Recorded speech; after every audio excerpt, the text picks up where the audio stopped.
اوعى تكون بقالك كام شهر يا كابتني بتتمرن ولسه مش باين عليك التمرين والعضلات. بسيطه، حل المشكله دي عندي. انزل دلوقتي اكتب لي كلمه السر في الكومنتات يا متين يا رب، عشان هناخد تمرين سحب من كوكب تاني. كل اللي عليك بس انك تنزل تكتب لي كلمه السر في الكومنتات يا متين يا رب، وتشجع معايا وتعمل شير لصاحبك. ويلا بينا. ابتدي يا كابتني بالتي بار، احسن تمرين ممكن تاخده للظهر من فوق. يلا بينا.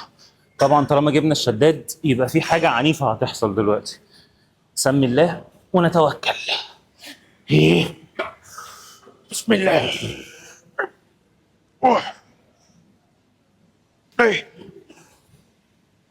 دي وان هاند بالدمبل، واكيد مش هقعد اشيل الدمبل 50 رايح بيه الجيم بقى وجاي في الجيم. دقلج يا باشا. افرد ظهرك، طلع صدرك لفوق واسحب.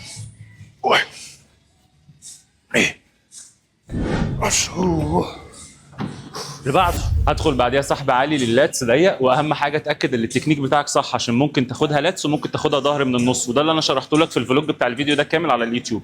يلا بينا. يا ربي بسم الله. يا متين يا رب.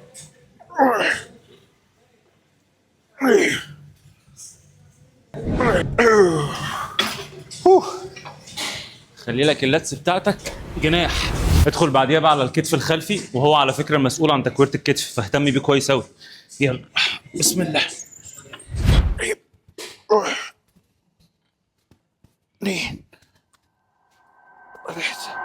هدخل بعديها ترابيس على الكيبل هنا، واهم حاجه ركز ان انت تميل لقدام شويه وتسحب لورا. يلا بينا. بسم الله. واحد، تسعة،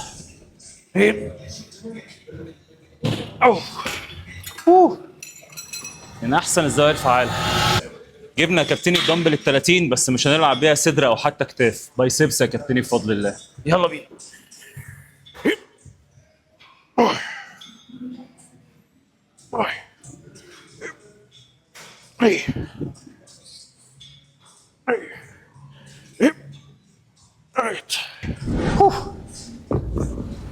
بعد ادخل بعديها ارتكاز بالبار، وده من احسن التمارين اللي بتحط فيها حمل جامد جدا على عضلات الباي، بس لازم تتاكد انك بتتمرنه صح. يلا بينا.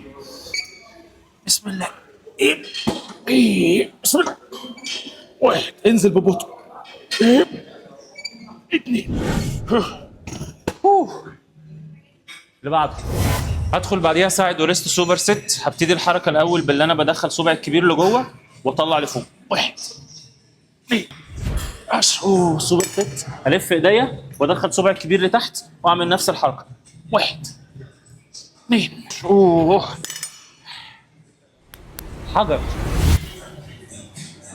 كده يا كابتني خدنا تمرين سحب النهارده من كوكب تاني. كل اللي عليك عشان تشوف الفلوج كامل تدخل على قناتنا على اليوتيوب وتعمل شير لصاحبك دلوقتي ومتابعه عشان يوصلك كل الفيديوهات الجديده. ولو عندك فكره فيديو او محتاج تمرينه معينه اكتبها لي او ابعتها لي، علشان انا عامل كل ده مخصوص علشانك. سلام.